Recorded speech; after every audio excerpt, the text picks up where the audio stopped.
मुकद्दर का सिकंदर वही कहलाता है जो चुनौतियों और मुश्किलों को गले से लगाता है। So there was a time जब यार सगुम्बा शूट करके दिल्ली आया एंड दिवाली शूट करके आई वॉज रियली हैप्पी। बहुत डर लगता था but finally I was in Mumbai.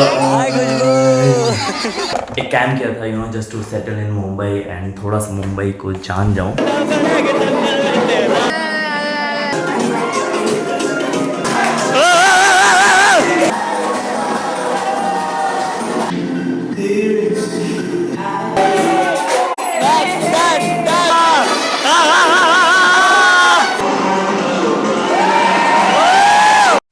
And that was again Delhi आना पड़ा फॉर कॉन्वोकेशन सिर्फ 2 दिन के लिए।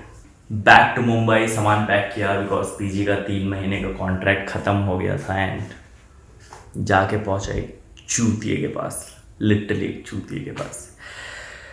वहाँ पे 15 दिन हम लोग रहे होंगे एंड देन गेस व्हाट, घर से निकलना पड़ा।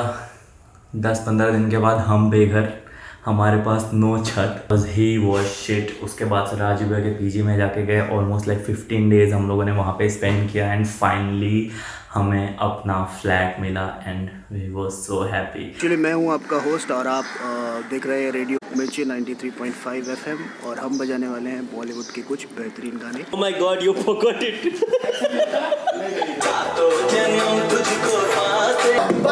बाला राजू उतार दे ऐसे कर।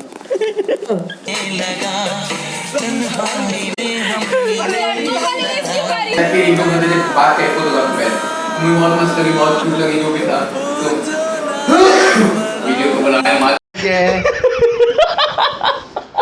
कौन जीत रहे?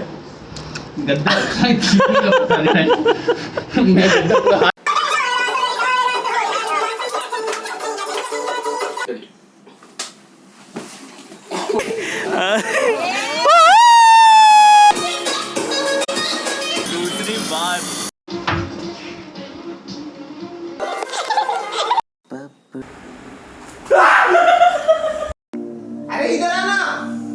नहीं मिलना है मुझे भी। तो जब नए दोस्त बने उन्होंने बोला कि जब तक एक्टिंग नहीं तब तक कुछ और, एंड ट्रस्ट मी वो experience was the best. Thank you.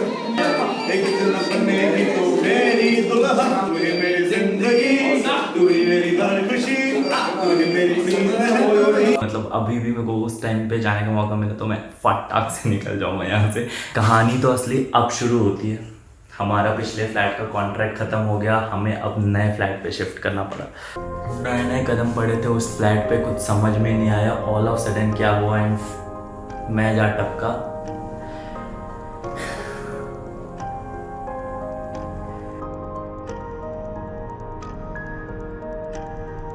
Treatment वहाँ पे आधी कंप्लीट हुई थी, आधी ट्रीटमेंट के लिए अगेन मेरे को दिल्ली आना पड़ा एंड गेस व्हाट, 1 महीने, 2 महीने, 3 महीने, 4 महीने, 5 महीने कैसे सब कुछ बीत रहा था कुछ पता नहीं चल रहा था। बस चले जा रहा था समय एंड हम रुके हुए थे, सब रुके हुए थे। इट्स नॉट अबाउट मी, सब रुके हुए थे। उसी बीच हमने सोचा कि यार सगुम्बा रिलीज़ कर देते हैं एंड अगर आपने यार सगुम्बा नहीं देखे तो please go and watch in.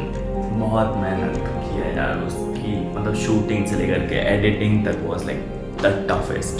समय बीतता गया, कुछ समझ में नहीं आ रहा था। नेक्स्ट फिल्म के लिए मैं मतलब बड़े बड़े बियर्ड एंड एवरीथिंग जैसा आपने देखा। फिर वी डिसाइडेड कि आसाम जाते हैं, एटलीस्ट ये शूट कंप्लीट करते हैं। हम यहाँ से मूव किए, सब के सब अलग जगह से पहुँचे आसाम में। सो जितना पार्ट हमें आसाम में शूट करना था हमने उस फिल्म का शूट कर लिया। अभी जो बाकी पार्ट था शूट करने के लिए वी थॉट कि अब हम मुंबई में शूट करेंगे and we was so happy because चीज़ें थोड़ी नॉर्मल हो रही थी and I was in that mindset. मैं मतलब आसाम से घर आया एंड मुंबई पहुंचा एंड मैं उस माइंडसेट के साथ था कि इसके बाद कुछ भी हो जाए मेरे साथ, मैं यहाँ से नहीं जाने वाला हूँ। बट मैंने मुंबई में अपनी बाइक ली, फर्स्ट बाइक, अपना एक फिल्म शूट किया, मॉक्यूमेंट्री। अगर आप वो भी देख रहे हैं तो देखो, वो बहुत फनी है।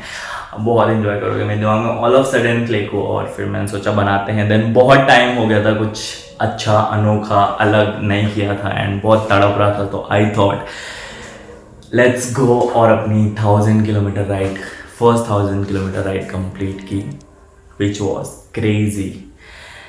उसके बाद से बेंगलोर में जाके मेरा गोप्रो ख़राब हो गया था। आई वॉज वेटिंग कब ठीक होगा सेंटर पे देखे एंड नो लॉकडाउन फिर से लग रहा है and I was like Mumbai कब जाना, उस थॉट में ही अटका हुआ था। देन भैया की शादी थी, वहाँ से बेंगलोर से डायरेक्टली मेरे को घर पे लैंड करना पड़ा, भैया की शादी अटेंड की एंड बहुत कुछ सोचा समझा। फिर से लॉकडाउन, पुराना इतना रेंट पे करना पड़ा था, बहुत सारी चीज़ें होती हैं यार। मतलब 2 जगह माइंड फंस के रखना, घर पे भी मुंबई में भी। पिछला साल ऐसे ही पूरा बीत गया एंड आई डिसाइडेड, जो कभी मैंने सोचा नहीं था कि मैं अपना पूरा सामान लेके मुंबई से वापस घर की ओर आ जाऊंगा एंड गेस व्हाट, मुंबई बार बार खदेड़ के भगा रही है एंड आई रियली विश कि जिस तरीके से भगा रही है उतने ही प्यार से स्वागत करेगी, उतने ही प्यार से। मैं तो नहीं छोड़ने वाला, बट आई डोंट नो कब तक ये हिम्मत बनी रहने वाली है। ऐसे यूजुअली मैं इतना होता नहीं हूँ, ऑलवेज मैं मतलब हंसता कूदता खेलता रहता हूँ। पता नहीं कौन सा एक आदमी ने इंस्टाग्राम पे उसने एक बड़ा सा पैराग्राफ में गाली दिया एंड वो चीज़ इतना इफेक्ट की फॉर मतलब थोड़ी देर के लिए, बट किया एंड या now I am here. Definitely मैं वापस जाऊँगा, बट डोंट नो कैसे कब। एंड बोलते हैं ना, हर कहानी खूबसूरत और हैप्पी नहीं होती, पर कहानी अभी बाकी है मेरे दोस्त।